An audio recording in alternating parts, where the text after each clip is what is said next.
I'm Anthony Wilson. I live in Los Angeles, downtown Los Angeles. I'm a composer, a guitar player, a photographer of late, of the last kind of 8-10 years. And I play music, I teach music and compose music and tour quite a bit. And this is my local space where I come home and get to work on my own thing.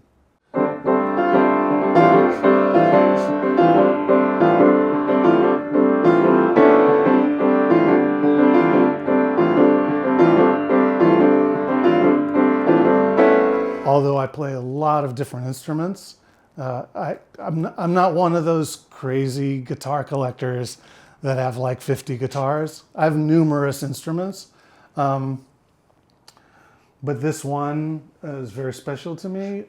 It was built by a guitar maker named John Monteleone, who lives in Long Island, New York, an Italian-American guitar builder who's in his 70s at this time.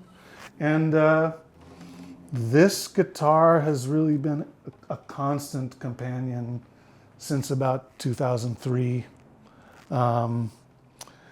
And it's been with me everywhere. I have not babied it.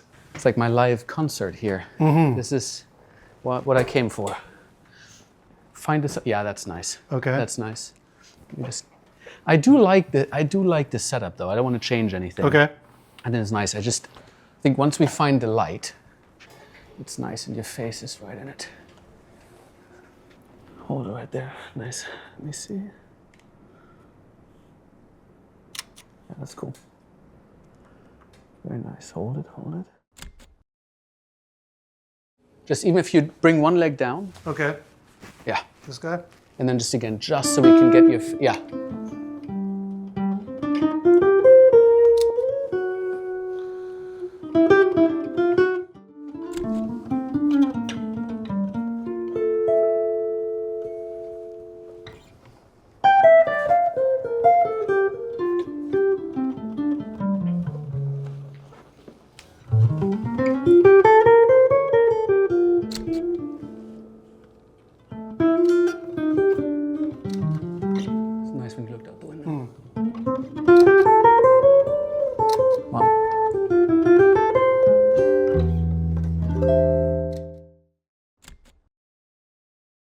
This little area is very inspiring to me. I have obviously a lot of books by some of my favorite photographers, and then right in front of me, I can wake up every day and I look at this image of Willie Nelson, who is not only one of my very favorite artists of all time, but was my mom's favorite artist of all time. And this image, which was taken by my neighbor, John Caleo, who's a justifiably great and knowledgeable photographer, really knows what he's doing, and has had an amazing career, both in fashion as well as fine art photography. He's just a creative soul, creative being. He was invited to Morning Becomes Eclectic, that great morning show on KCRW radio here in LA, when Willie was doing a live session, and he took this picture, and I just fell in love with it, and I'm so glad to have it as a kind of a piece of inspiration. I got a chance to work with Willie on an album called American Standard, which is all old jazz standards. Did that probably around 2008 or so. And so, yeah, he remains for me a super inspiration. My father was a jazz musician, quite a noted jazz musician. From the time that I started learning about music, I learned about musicians from Mississippi, whether that was somebody like my dad, or people like Robert Johnson, the great Mississippi Delta blues guitarist who has the famous story about going to the crossroads and selling his soul to the devil. There's a whole ethos, so that movie, The Crossroads, remember that movie?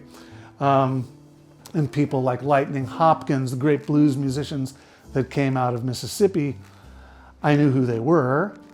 I was always interested in the musical culture of Mississippi, and I realized that Muddy Waters, I realized that it informed all the bands that I liked. Rolling Stones, the Beatles, Led Zeppelin. They just took straight from the Mississippi Delta. I ended up starting a project of both music, compositions, songwriting, recording, and picture taking, a picture taking practice that's all somewhat related to family history, or stories that I'm learning about different people, tangential or somewhat related to our family, or friends that I've gotten to know who've kind of guided me through the place and the culture of the Mississippi Delta. There's records, books everywhere. I need lots of inspiration around me all the time. I've always been into vinyl records. I grew up on them. I think they sound better. And so I've made a big part of my own recording life to be a dedication to vinyl records. And I know various people. There's a whole audiophile and vinyl scene, as you probably know, getting bigger and bigger as we go again. And so over the last years, really coinciding with all this time that we've been mentioning, say the last 10, 12 years, I've been self-releasing things, and I've been releasing them on vinyl. This was one of the first things that I did this way. This is called Frogtown. This is a songwriting album. It's about half songwriting and half instrumental music.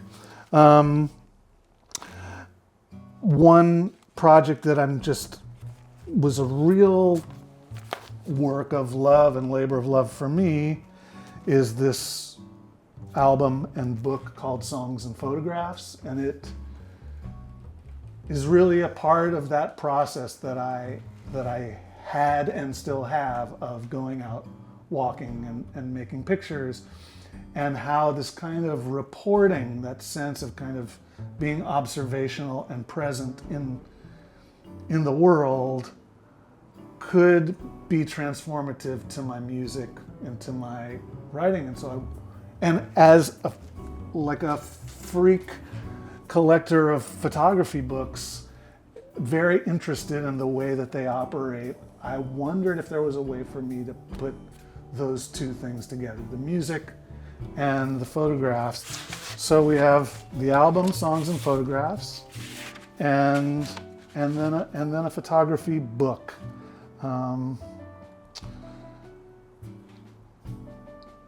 These are, being in the place and somehow trying to see in some way, simply and directly. Lyrics of the songs began to, in some way, parallel the work without, I'm not writing songs about lifeguard chairs at pools, but in a sense, just the sense of that anything could be a part of a song, anything could be a part of a photograph was a bit of what I was interested in. So yeah, could this be done? I think it's really tough. I mean, I don't know if people, when they're looking at pictures, want to have the music that they're supposed to be listening to dictated to them. I mean, I think that's a delicate thing. And I have some friends who said, sometimes I don't want to listen to your record, I like to look at the book. And then sometimes I like to listen to your record without looking at the book, But they're there, they're available. I feel like it's a really beautiful project, and I just like the way it was realized. It's very tactile. It's something about being present, being there. Then there's all kinds of other records that I've been working on. This one, which is called Collodion, I did for a local label here in Los Angeles. That's run by a guy named Pete Min, who has one of the coolest recording studios in LA, called Lucy's Meat Market. And his studio is one of the great places to work with in LA because it's just filled with the most amazing instruments. And you kind of have the run of the place. He's very generous in that way. So if you're coming in to do a session, he'll say, "Man, have you heard about such and such a guitar?" And then he'll hand it to you. So he decided to start his own label and invite various musicians that he knew from the fact that he runs a studio that's going all the time. But the catch is, which is the most amazing catch, is that you work in a different way. So he encourages a kind of almost improvisational process in the studio rather than coming in with songs already fully formed or with a band that's been working on stuff. You kind of come in and now you're in this amazing studio and you have the possibility of working. Same year, these came out, I think, within about 4 months of each other. I made this record, which is called Hackensack West, with my great friends John Clayton, Jeff Hamilton, and Gerald Clayton. Classic jazz quartet date, fully live, no editing, done in a couple of days. We just go play for a few hours each day. And what I love about all of this stuff is that, you listen to these records and it's really like you're there, There's something about just the quality of them on vinyl. But even if you hear them on digital, they sound great, of course. But that's sort of recent work. And then the big thing that I'm working towards is this Mississippi stuff. So there's a huge amount of composition that's going into that. I've begun recording things. Some things I'm redoing. It's a very long-term project. And then there's these trips to Mississippi where I'm photographing.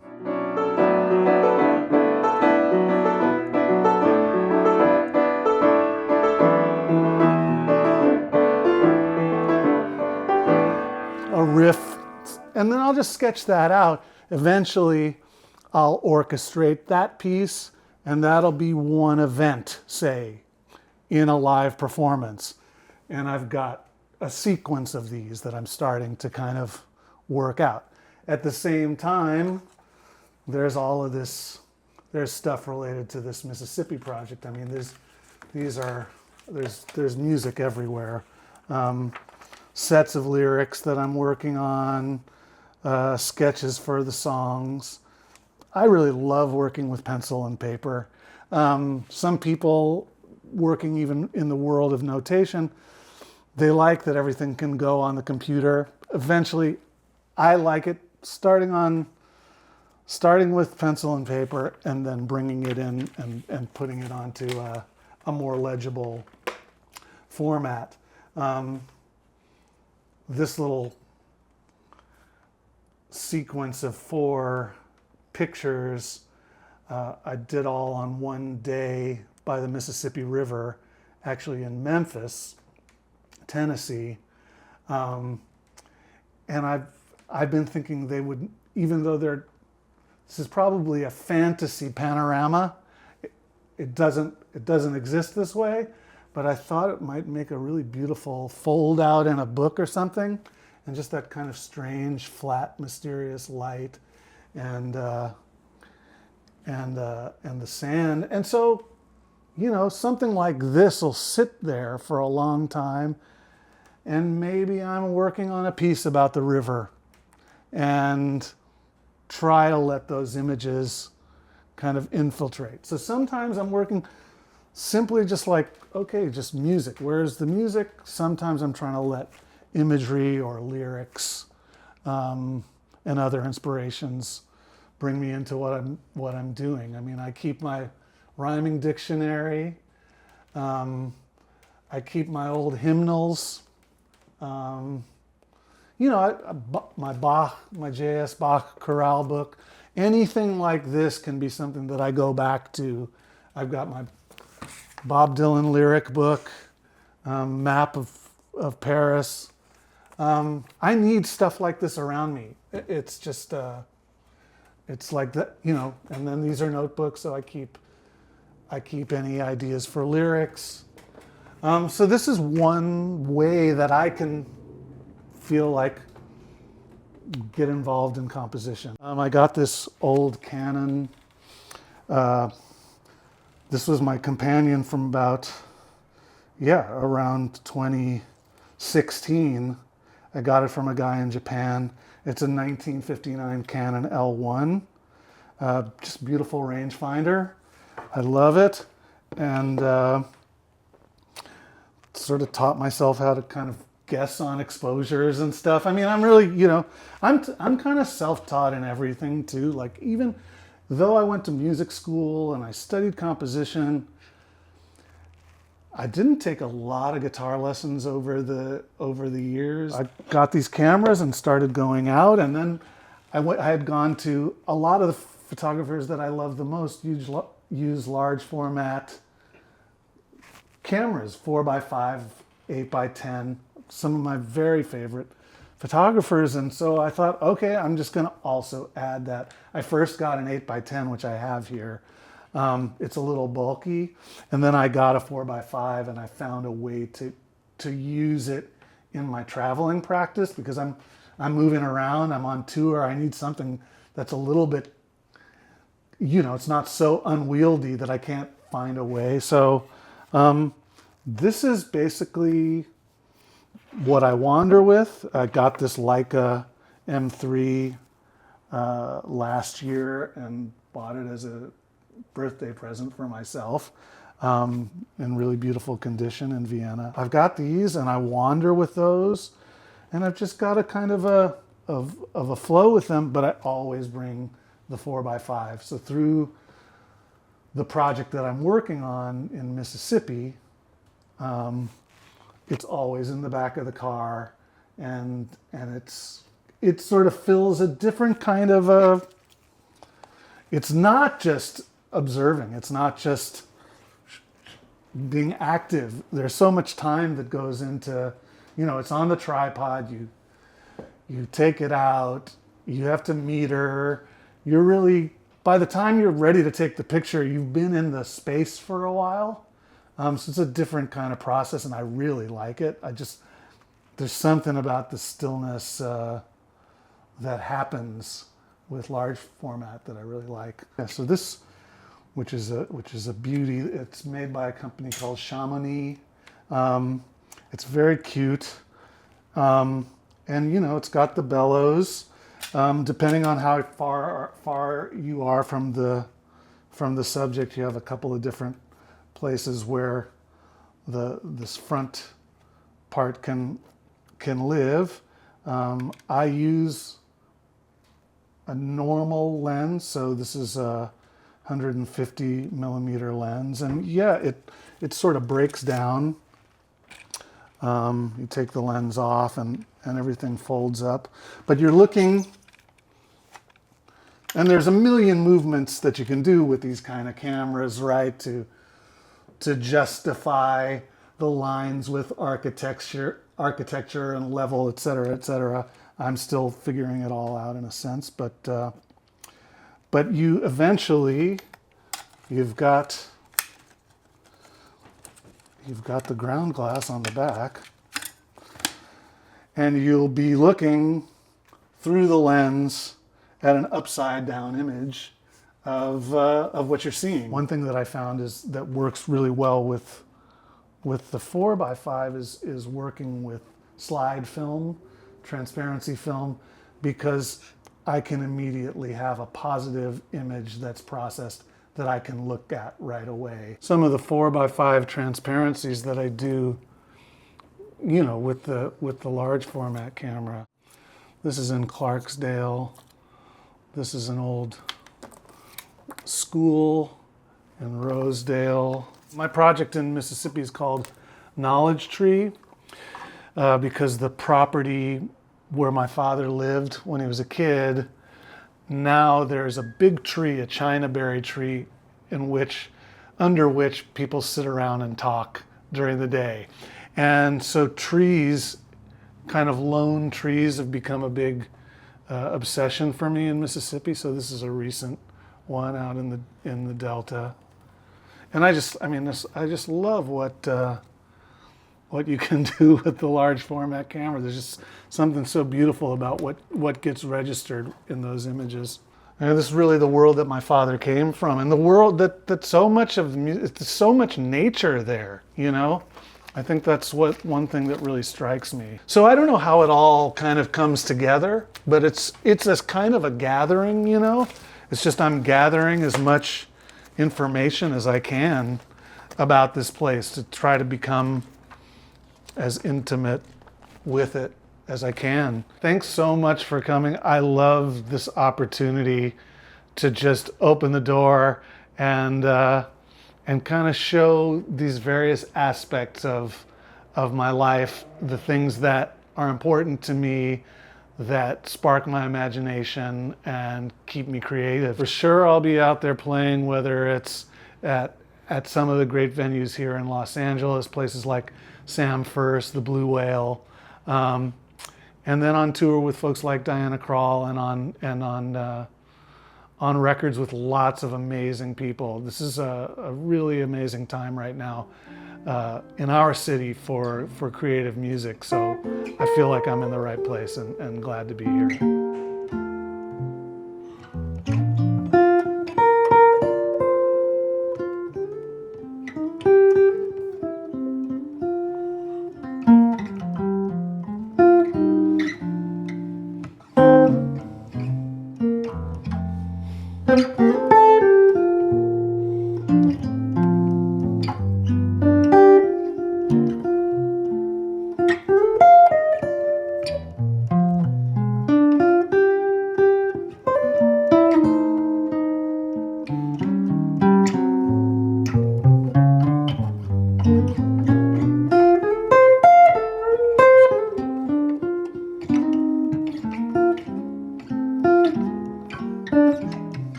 Cool.